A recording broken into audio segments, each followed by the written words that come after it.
আপনি জিজ্ঞাসা করেন, যুবক তোমার চুল এমন কেন? আমার ইচ্ছা, আমার ইচ্ছা। বাবা তুমি দাঁড়াইয়া পেশাব করো কেন? আমার ইচ্ছা। বাবা তুমি সারা দিন সারা রাত মোবাইল টিপো কেন? আমার ইচ্ছা। তুমি মেয়ের পিছনে ঘোরো কেন? আমার ইচ্ছা। সারা রাত উলঙ্গ ছবি দেখো কেন? আমার ইচ্ছা।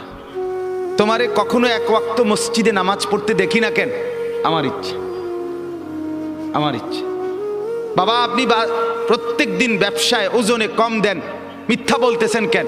আমার ইচ্ছা, আমার ইচ্ছা, এটা আমার মন চাইছে। বোন আপনি পর্দা করেন না কেন? আপনি এরকম বেপর্দা চলেন কেন? আমার ইচ্ছা। আমার শরীর, আমার দেহ, আমার যৌবন, আমার পাউডার, আমার ফেয়ার অ্যান্ড লাভলি, আমার মেকআপ বক্স, আপনার কিতা? আসলেও তো কথা, আমার কিতা কথা তো ঠিকই, সব তো আমনে রে। আমার ইচ্ছা, আমার রূপ, আমার যৌবন, আমার দেহ, আমার শরীর, আমি রাস্তায় দেখাই, নলে বাজারে দেখাই, মার্কেটে দেখাই, নলে রেস্তোরাঁয় দেখাই, আমি জওয়ানকে দেখাই, নলে বুড়াকে দেখাই, আপনার সমস্যা কি? এই যে চরিত্র, এই যে চরিত্র, কি মনে হয়? মানিত্তাখাদা ইলাহাহু হাওয়াহু। মূলত এই লোকটার পরিচয় হলো এই, সে তার মনের চাহিদাকে খোদা বানায় ফেলছে।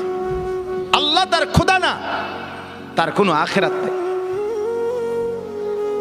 তার ইচ্ছা, তার মনের কামনা বাসনা, এটাই তার খোদা। আমার বাপ রাগ করেন না আমার উপরে, অনুরোধ করছি আমারে মাফ করে দিবেন।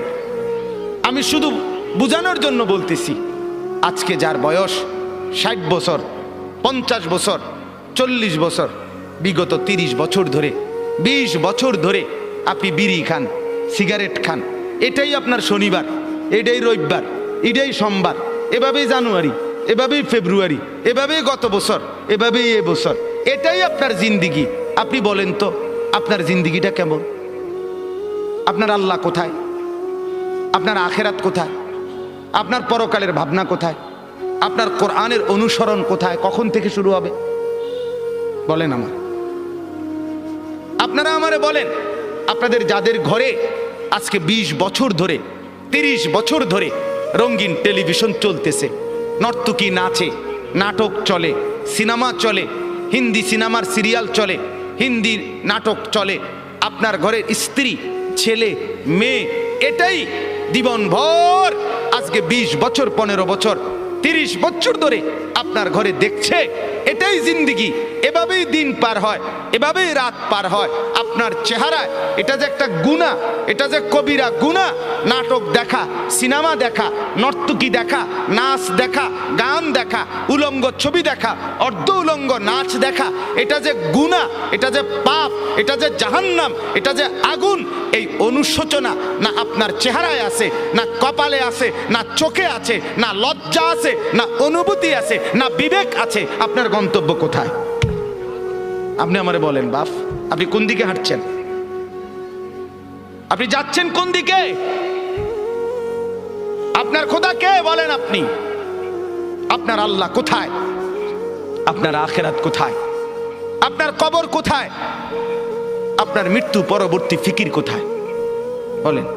স্ত্রী সন্তানকে কিসের উপরে রেখে গেলেন? ছেলে মেয়েদেরকে কি বুঝাই দিলেন? কি দেখাইলেন বলেন? আমার বাপ, আপনি ফিকির করেন, এক একটা গুনাহকে কত লম্বা করছেন, কতদিন ধরে চালাচ্ছেন। এটাই তো প্রমাণ করে আপনার মনের খেয়াল খুশি, আপনার পছন্দ অপছন্দ আপনার মনের, এটাই আপনার খোদা। আপনার যদি আল্লাহ খোদা থাকতো, ওরে মানতেন, আপনি এক গুনার উপরে এতদিন টিকে থাকতেন। আজ 30 বছর, আবারও বলছি রাগ হইয়েন না, আবারও বলছি শুধু ভাবেন, আপনি আপনার যুক্তি থাকলে আপনি দিয়েন, নিজের মনের বুঝাইয়েন। আজকে 20 বছর আপনি দাড়ি কাটেন, দাড়ি কাটেন, ক্লিন শেভ করেন, আজকে 30 বছর, 20 বছর। আমার বাপ, আমার ভাই, আমার বন্ধু, হাত জোড় করে বলি, কোন দিকে যাচ্ছেন? আপনি বলেন, আপনি কি বুঝাচ্ছেন আল্লাহকে? আপনি কি বুঝাচ্ছেন রসুলকে? পরকাল বলতে কিছু আপনার মনে হয়? আখিরাত বলতে কিছু আপনার মনে হয়? আপনি বলবেন হুজুররা দাড়ি ছাড়া আর কোনো ওয়াজ নাই? হ্যাঁ আছে তো, আরো ওয়াজ আছে, বাকি এটা কইয়া সারিয়ার পরে এডি কম আছে, আমিও কই আছে। হ হ আপনি বইয়েন, অপেক্ষা করেন, আর কইতে আছি তো।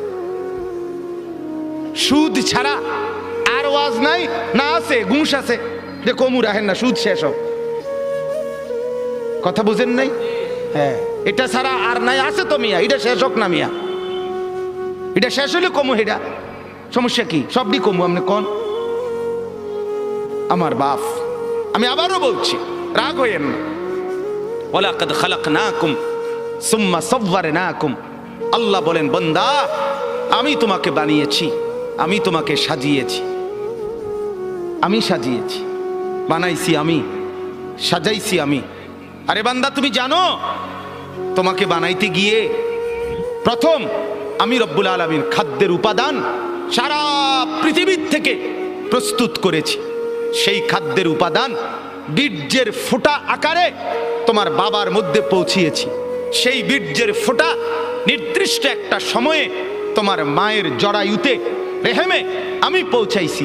সেখান থেকে এক সামান্য ফোঁটা বীর্যের উপরে 9 মাস আমি আল্লাহ আমার কুদরতি হাতে খালাকতুহু বিয়াদিয়া, নিজের হাতে কাজ করে, ড্রয়িং করে আমি একা 9 মাস তোমার মায়ের অন্ধকার গর্ভে আমি সাজাইছি, আমি সাজাইছি।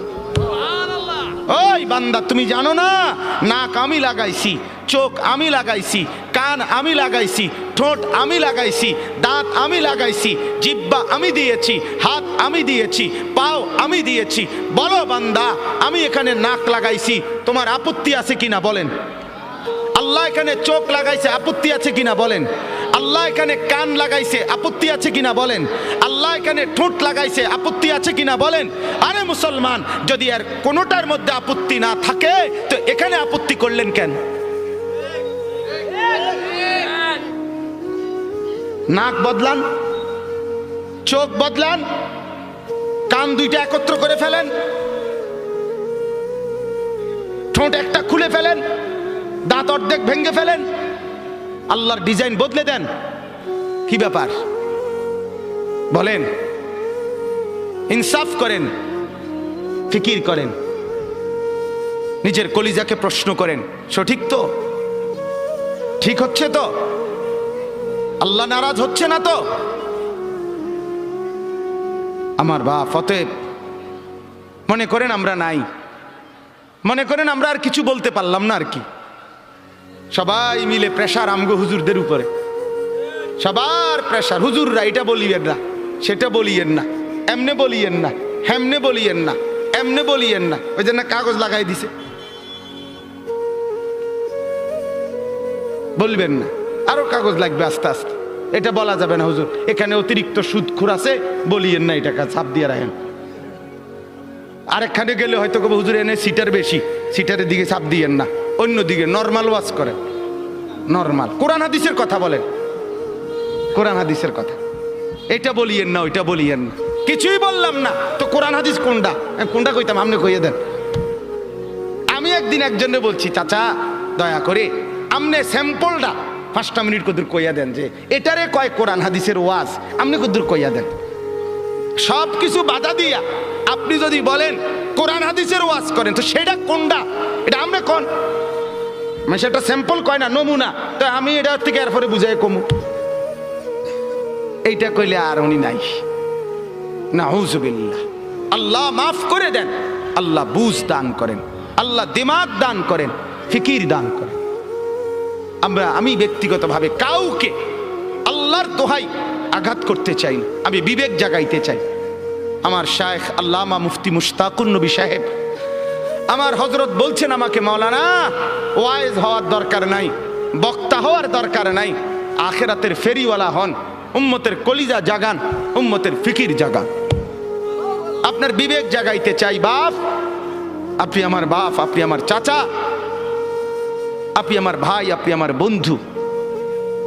এবার যুবকরা বলেন, নওজোয়ান আপনারা বলেন, বাপ আজকে যাদের 1 বছর 6 মাস 2 বছর কোনো দিন ফজরের নামাজ পড়েন না। দিনের পর দিন, রাতের পর রাত যায়, এভাবেই 6 মাস, এভাবেই 1 বছর, এভাবেই 2 বছর। আপনি জানেনও না ফজরের ওয়াক্ত হয় কখন, ফজরের জামাত হয় কখন। মেরে মোহতারাম, আমার ভাই, আমার বন্ধু, বলো তুমি যে কোনো দিন ফজরের নামাজ পড়লা না, তোমার গন্তব্য কোন দিকে যাচ্ছে? কোন দিকে যাচ্ছে বলেন? আপনার পরিণতি কোন দিকে যাচ্ছে? আপনি আল্লাহকে ভুলে গেছেন যে কতদিন হয়? আপনি যে আখেরাতকে ভুলে গেছেন এটা আজ কতদিন? আপনি যে কবর ভুলে গেছেন এটা আজ কতদিন? আপনার যে মালিকের কথা মনে হয় না সেটা আজ কতদিন? গোটা পৃথিবী দেখছে, আপনারাও দেখছেন। আল্লাহর দোহাই, আমি হাত ধরে ধরে প্রয়োজনে একজন একজন করে আপনার পায়ে হাত দিয়ে বলবো, আল্লাহর কসম, ফজরের নামাজ, ফজরের নামাজ, ফজরের নামাজে অভ্যস্ত হন মুসলমান। এটা আমরা আগেও বলছি বারবার। কোরআন এবং সুন্নাহর বক্তব্য হলো ফজরের ওয়াক্ত ইনকিলাব, ফজরের ওয়াক্তে আল্লাহ তাআলা বারবার আযাব দেয়, ফজরের ওয়াক্তে আল্লাহ তাআলা বারবার বিজয় দান করে। আপনারা দেখছেন মালিকের আযাব, তুরস্ক, সিরিয়া, আল্লাহর ইচ্ছা। কেন দিছেন সেটা শুধু আল্লাহই জানে, কিন্তু হয়েছে কোন ওয়াক্তে? ফজরের ওয়াক্তে। ফজরের ওয়াক্তে ভোর 4:15 বাজে, মাটির সাথে মিশে গেছে, আস্থা বাড়ি ধ্বংসস্তূপ হয়ে গেছে। গোটা পৃথিবী কাঁদতেছে, গোটা পৃথিবী সমবেদনা জানাইছে, গোটা পৃথিবী মর্মাহত হয়েছে, কিন্তু ফজরের ওয়াক্ত। এই কোরআনে আছে দোস্ত, কওমে লূত, লূত আলাইহিস সালামের কওম একটি জাতি যারা পুরুষে পুরুষে অপকর্ম করত, নাউজুবিল্লাহ। আল্লাহ তাআলা এই কঠিন অপরাধের কারণে তাদেরকে জীবন্ত উল্টাইয়া 7 তবক জমিনের নিচের মাটি উপরে তুলে তাদেরকে জিন্দা মাটির নিচে দাফন করে দিছে, পাথরের বৃষ্টি বর্ষণ করে ধ্বংস করে দিছে। 2, কওমে আদ, এই কোরআনে আছে একটি জাতি, হুদ আলাইহিস সালামের কওম, তাদেরকে আল্লাহ তাআলা নাফরমানির কারণে, পাপের কারণে 7 দিন এক টানা, 7 রাত 8 দিন ঝড়ো বৃষ্টি দিয়ে, বাতাস দিয়ে, ঝড়ো হাওয়া দিয়ে আল্লাহ ধ্বংস করে দিছে, দুধের বাচ্চাটা সহ। 3 নাম্বার, এই কোরআনে আছে একটি জাতি, কওমে সামুদ, সামুদ জাতি, সালেহ আলাইহিস সালামের কওম, আল্লাহ তাআলা তাদেরকে নাফরমানির কারণে ফেরেশতার একটা বিকট চিৎকার দিয়ে একেবারে ধ্বংস করে দিয়েছে। 4 নাম্বার, আল্লাহ তাআলা কওমে শুআইব, শুআইব আলাইহিস সালামের কওম, মূসা নবীর শ্বশুর, ওই নাফরমান জাতি, নাফরমানির কারণে আল্লাহ ফেরেশতার বিকট চিৎকার দিয়ে ধ্বংস করে দিছে। আল্লাহর কসম, কোরআনে আছে এই 4টা সম্প্রদায়, কওমে লূত, কওমে আদ, কওমে শুআইব, কওমে সালেহ, মানে কওমে সামুদ যেটাকে বলে, এই 4টি জাতিকে আল্লাহ জীবন্ত মেরে ফেলছে ফজরের ওয়াক্তে, ফজরের ওয়াক্তে, ফজরের ওয়াক্তে। ফজরের নামাজ ইনকিলাব মানে পরিবর্তন। ফজরের ওয়াক্তকে ওয়াক্তুল ইনকিলাব বলে। আপনারা তাকায় না পিছনে, ওরা জায়গার চেষ্টা করতেছে, শুনেন মনোযোগ দিয়ে। এই ঠিক করতে করতে টাইম শেষ হয়ে যাব, আল্লাহ ভরসা। গুছাইতে গুছাইতে দেখবেন মুনাজাত।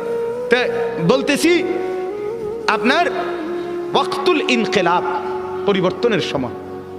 যুবক বন্ধু, আপনি বলেন, এই ঘুমন্ত মানুষ, কোরআনুল কারীমে আছে, আমিনতুম মান ফিস সামাই আন ইয়াখসিফা বিকুমুল আরদা ফাইদা হিয়া তামুর। তুমি কি বান্দা রাত্রিতে ঘুমিয়ে নিজেকে নিরাপদ ভেবেছো ওই আল্লাহ থেকে যিনি আসমানে আছেন, তিনি ইচ্ছে করলে জীবন্ত ঘুমন্ত মাটির নিচে ধসাইয়া দিতে পারে। আম আমিনতুম মান ফিস সামাই আন ইউরসিলা আলাইকুম হাসিবা। আল্লাহ বলে, তুমি কি নিরাপদ ভেবেছো ওই আল্লাহ থেকে যিনি আসমানে আছে, যে তিনি ইচ্ছে করলে পাথরের বৃষ্টি বর্ষণ করে ধ্বংস করে দিতে পারে। আল্লাহ কোরআনুল কারীমে বলছে, আফা আমিনা আহলুল কুরা আন ইয়াতিয়াহুম বাসুনা বায়াতান ওয়া হুম নাঈমুন। সূরা আরাফের আয়াত। আল্লাহ বলে, বান্দা, আমি আল্লাহ থেকে নিজেকে নিরাপদ ভেবো না। হতে পারে আমি তোমরা সবাই ঘুমন্ত, এই অবস্থায় আমি আল্লাহ তাআলা ধ্বংস করে দেব। ঘুমন্ত মানুষগুলোকে আল্লাহ তাআলা 7.8 মাত্রার ভূমিকম্পের এক ধাক্কায় দাফন করে দিয়েছে, দাফন করে দিয়েছে। অতএব আবারও আল্লাহ নিজেকে দেখাইছে, চিনাইছে, বান্দা তুমি বারবার অল্প অল্প মাঝে মাঝে আযাব দিয়ে আমি রব্বুল আলামিন তোমাকে মনে করাই লাআল্লাহুম ইয়ারজিউন, তুমি যেন নাফরমানি ছেড়ে আমার কাছে ফিরে চলে আসো, ফিরে চলে আসো। অতএব এই আয়াত আল্লাহ কি বললেন? মনের চাহিদা, মনের চাহিদা। অসংখ্য অগণিত যুবক সারা রাত মোবাইলে উলঙ্গ ছবি দেখে, তো এটা কি প্রমাণ করে না সে তার মনের চাহিদার অনুসরণ করে? কথা বলেন না কেন? অসংখ্য অগণিত বোন সারা রাত পরের ছেলের সাথে অবৈধ প্রেমের আলাপ করে সারা রাত, তো এই বোন কি মনে হয় আল্লাহকে খোদা মানে না মনের চাহিদাকে খোদা মানে? তাইলে আজ 30 বছর বাজারে ব্যবসা, আপনার ইনকাম, আপনার চাকরি, আপনার কামাই, আপনার রোজগারি হারামের উপরে। মিথ্যা বলেন, ধোকা দেন, ওজনে কম দেন, অবৈধ উপার্জন করেন, সুদের লেনদেন করেন, ঘুষের লেনদেন করেন, ছাড়বেন কোন দিন?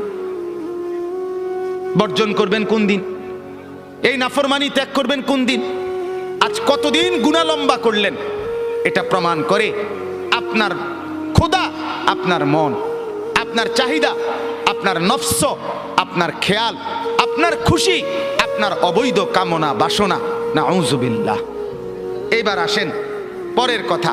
তাহলে এই কথাটা বুঝছেন যে গুনার উপরে দীর্ঘদিন চালু থাকে, চলমান থাকে, মূলত তার খোদাকে তার মনের চাহিদা। বলেন কি?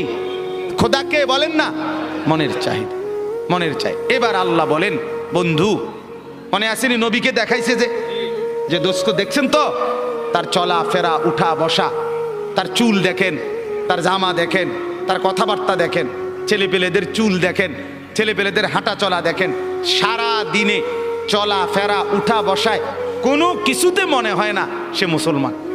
তার আখিরাত আছে, তার আল্লাহ আছে। হায় হায় বল না বি ভুল গিয়া, বলছে যে এটাও ভুলে গেছে, মনে নাই যে এটাও মনে নাই, মনে নাই যে এটাও মনে নাই। কতদিন হয় ভুলে গেছে সে মুসলমান, কতদিন হয় সে নাফরমানি আর গুনাহটাকেই মজা বানায় নিছে। তো আল্লাহ বলেন এমন ব্যক্তিকে যে তার মনের চাহিদাকে খোদা বানায়, আমি আল্লাহ তাকে 3টি শাস্তি দিয়ে থাকি। নাউযুবিল্লাহ। কয়টা শাস্তি? বলেন বলেন, কথা শেষ করে ফেলবো। কয়টা শাস্তি দিয়ে থাকি বলেন? 3টা শাস্তি। তাহলে আগে বক্তব্য আবারও বুঝলেন যে তার মনের চাহিদা মতো চলে, খেয়াল খুশি মতো চলে, আল্লাহর বিধান, আখিরাতের বিধান, পরকালের হুকুম, কোরআন সুন্নাহর কোনো বিধান এগুলো মানতে চেষ্টা করে না। মন যা চায়, স্ত্রী, ছেলে, মেয়ে, ঘর, পরিবার, নিজের জীবন, আয় উপার্জনে মনের খেয়াল খুশি মতো চলে, আল্লাহ বলেন আমি তাকে 3টা শাস্তি দেই। 1, ওয়া আদাল্লাহুল্লাহ আলা ইলমিন, আমি তাকে জ্ঞান দিছিলাম, বিবেক দিছিলাম, বুদ্ধি দিছিলাম, বিবেচনা দিছিলাম, দিমাগ দিছিলাম, সুস্থতা দিছিলাম, বুঝার মতো দক্ষতা দিছিলাম, সাথে সাথে বুঝবার মতো উপযুক্ত কিতাব কোরআনও দিছিলাম, বুঝাইবার মতো, মানে একসাথে ব্যাখ্যা করে ফেলতেছি, বুঝাইবার মতো উপযুক্ত আলেম, ইমাম, খতিব, ওলামা, আউলিয়া, বুজুর্গ, মাশায়েখ আমি তাকে দিয়েছিলাম। তাইলে আমি তারে বুঝবার মতো দেমাগও দিছি, আমি তারে গ্রহণ করার মতো কিতাবও দিছি, আমি তারে বুঝাইয়া দেওয়ার মতো আলেমও চতুর্দিকে তৈরি করে দিয়েছি। সে বিবেককেও কাজে লাগাইল না, সে কোরআনকেও ধরল না, আলেমকেও অনুসরণ করলো না। ফলে মনের চাহিদা মতো চলতে চলতে 10 বছর, 20 বছর, 30 বছর, 5 বছর, 2 বছর, একদিন আমি আল্লাহ এই লম্বা সময় চলতে চলতে আদাল্লাহুল্লাহ, আমি তাকে গোমরা করে দিলাম। এবার লাঠি দিয়া তারে সরাই দিলাম, যা নাফরমান, যা যা, তুই শেষ। তোরে আর আলোর রাস্তা থেকে, হেদায়েতের রাস্তা থেকে, জান্নাতের রাস্তা থেকেই তোরে সরাই দিলাম। আর কোনোদিন তুই গন্তব্য খুঁজে পাবি না। আমার বাপ বলেন তো, তখন পরিণতি কি হবে? কি হবে আমার বলেন? এক তো হইল সে আমার ছোট ভাই, তো দুষ্টামি করছে, ভুল পথে গেছে, কোনো রকম অনিয়ম করছে, তা আমি তারে নিয়ে আসলাম, তাই না থাপ্পড় দিলাম, কনি দিলাম, মার দিলাম, ধমক দিলাম, শাসন করলাম, এরপরে বললাম সাবধান এদিক দিয়ে চলবি। তাহলে হতে পারে ক্ষণিকের কানছে, ব্যথা পাইছে পিঠে, হাতে, শরীরে, কিন্তু পথ তো আছে, ঠিক কিনা বলেন না কেন? পথে তো আছে। তাহলে এই আঘাত চলে যাবে একদিন, কিন্তু পথে তো আছে। আরেকটা হলো আমি দেখতেছি এই পরিমাণ রাগ করছি তার লগে, যে রাগ করে আমি দেখতেছি সে নাফরমানির রাস্তায়, ধ্বংসের রাস্তায়, জাহান্নামের রাস্তায়, আগুনের দিকে ছুটছে। আমি বললাম যা যা বেটা, তোর যেটা মনে করতে এটা কর, তোর মতো অসৎ, তোর মতো অসভ্য, তোর খবর না নিলে কি হয়েছে, তোর মতো ভাই আমার দরকার নাই। এবার সে নিজের মতো করে চলছে আর বরবাদ হচ্ছে। তাহলে ওইটা কি পরিমাণ ক্ষতি তার, কথা বলেন না? এর চাইতে তারে 10টা কনি দিলেও তো ভালো ছিল, তারে মাথার তুললে আসার দিলেও তো ভালো ছিল, যদিও পথে রাখছিল।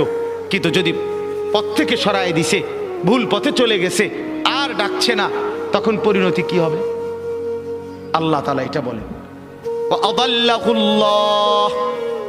রব্বুল আলামিন বলেন, কোন নাফরমান যখন মনের খেয়াল খুশি মতো চলতে থাকে, নাফরমানি ধারাবাহিক করতে থাকে, বারবার বারবার বারবার অন্যায় করতে থাকে বান্দা, আমি রব্বুল আলামিন তখন ইচ্ছে করেই তাকে পথভ্রষ্ট করে দেই।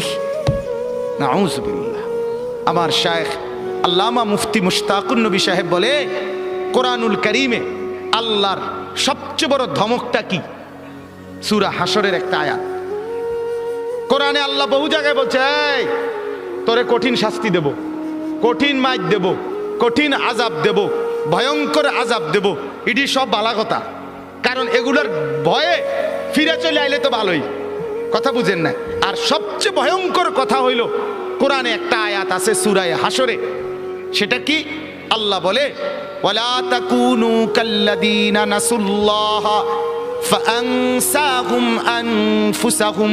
এই কথাইটা আল্লাহ বলে, বান্দা বড় মায়া করে আল্লাহ বলছে, শোনো, তুমি দীর্ঘদিন আমারে ভুলা থাইকো না, অনেক দিন আমাকে ভুলতে ভুলতে না, একদিন আমি যদি বেশি রাগ করে ফেলি, সেদিন আমি আল্লাহ তোমাকেই তোমার থেকে ভুলায় দেব। সেদিন তুমি আত্মভোলা হয়ে যাবা, তোমার আর মনে হবে না তুমি মানুষ, তোমার আর মনে থাকবে না তুমি মুসলমান, তোমার আর কোনোদিন মনে হবে না তুমি মরবা, কবরে যাইবা, প্রশ্ন করবে, কবরে আযাব হবে, আখেরাতে উঠতে হবে, আমলনামা হাতে দিবে, মিজানের পাল্লায় মাপা হবে, আমি আল্লাহর সামনে মুখোমুখি হইতে হবে, ফুলসেরাত পার হইতে হবে, জান্নাত কিংবা জাহান্নামে যেতে হবে। এই কথাটাই, এই চ্যাপ্টারটাই তুমি ভুলে যাবে, এটাই মনে থাকবে।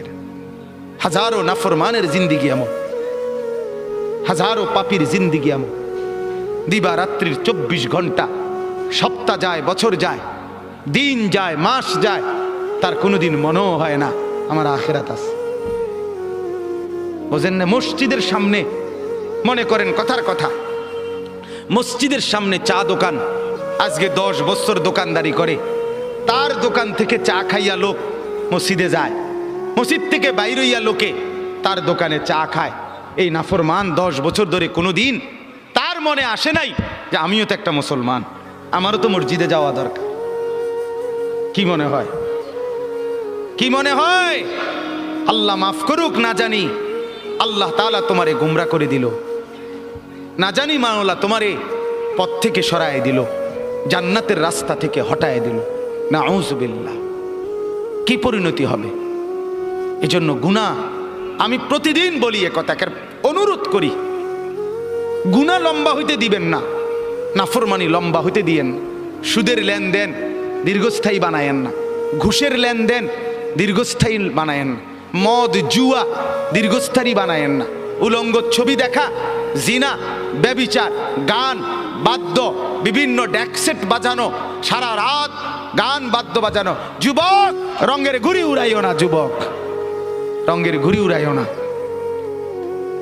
রঙের ঘুড়ি উড়াইও না। গুনাহ তৃপ্তি দেয় না বাপ, গুনাহ সুখ দেয় না, গুনাহ তৃপ্তি দেয় না।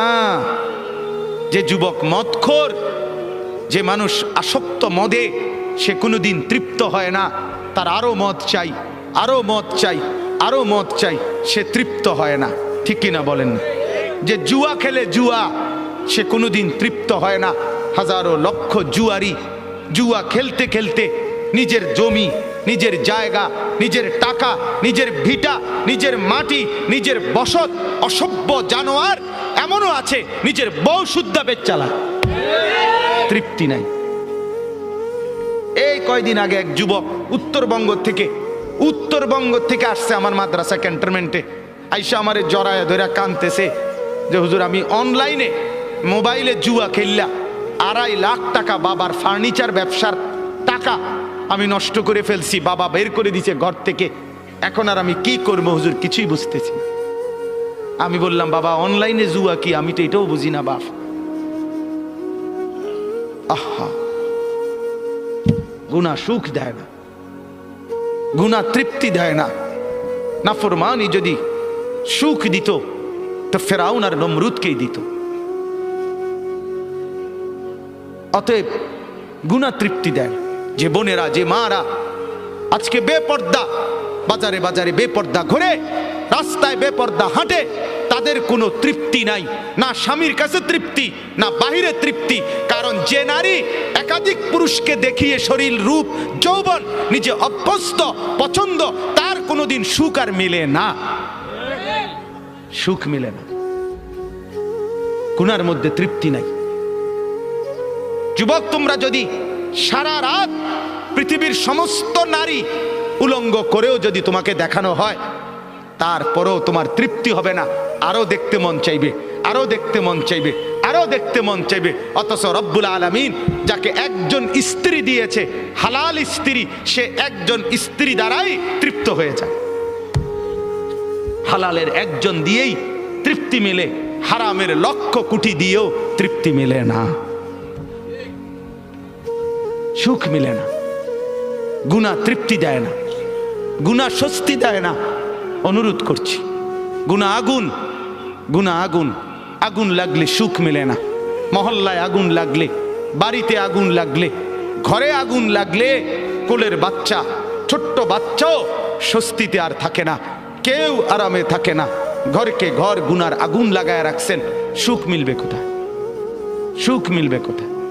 প্রিয় বন্ধু আমার, ভাই আমার, নওজোয়ান, আজকে যারা উলঙ্গ ছবি দেখে দেখে, নর্তকী দেখে দেখে, নাচ গান দেখে দেখে, গান বাদ্য ঢোল তবলা বাজায়া নারীর পিছনে জিন্দিগি কাটায়া জীবন বরবাদ করছো, তুমি মনে করো ভাইয়া অচিরেই তোমার হাতেও তো একটা প্রজন্ম আসবে, তুমিও তো বিয়ে করবা, তোমারও তো ছেলে হবে, তোমারও তো মেয়ে হবে, তো তাদের আখলাক কি হবে? তাদের চরিত্র কি হবে বলেন? কি আখলাক হবে?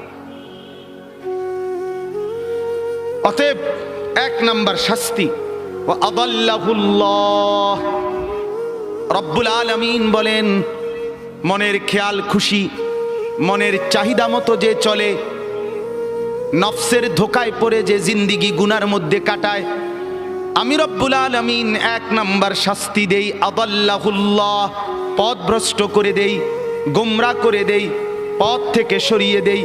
কোরআনের অন্য আয়াতে আছে, আমাইয়ুশাকিকির রাসূলা। ভাই আর আল্লাহর ওয়াস্তে আর জায়গা লইয়া, ওই ভাই, ওই যে স্বেচ্ছাসেবক, আপনি থুন, কিছুক্ষণ শুনেন মনোযোগ দিয়া, আর লাগবে না, পারতেন না জায়গা মিলাইতে, যে যেমনে আছে দাঁড়ায় থাকুক, দাঁড়ান তো, আপনি একটু শুনেন। আমাইয়ুশাকিকির রাসূলা মিন বাদি মা তাবায়্যানা লাহুল হুদা, কথাটা খেয়াল করেন। ওয়ায়াত্তাবি গায়রা সাবিলিল মুমিনিন, কোরআনের আয়াত। আল্লাহ বলে, যে ব্যক্তি আমার রাসূল সবকিছু হেদায়েতের স্পষ্ট বলে দেওয়ার পরও আমার নবীর বিরুদ্ধাচরণ করবে, 1, 2, ওয়ায়াত্তাবি গায়রা সাবিলিল মুমিনিন, আমার ঈমানদার, নেককার, পবিত্র বান্দারা যেই পথে চলে তার উল্টো পথে চলবে। আল্লাহ বলেন, এই 2টা উল্টা তুমি করলা, 1 রাসূলের তরিকার উল্টা করলা, দুই ইমানদারদের রাস্তার উল্টা পথে চললা। আল্লাহ বলেন এই দুইটা উল্টা চলতেছো তো, এবার আমিও সিদ্ধান্ত নিলাম নুয়াল্লিহি মা তাওয়াল্লা, এই উল্টাই উল্টাই তোমারে আমি চালাইতে চালাইতে চালাইতে থাকবো। ও নুসলিহি জাহান্নাম, একদিন ধাক্কা মেরে লাঠি দিয়া জাহান্নামে ফেলে দেব, আর ফিরতে পারবি না নাফরমান।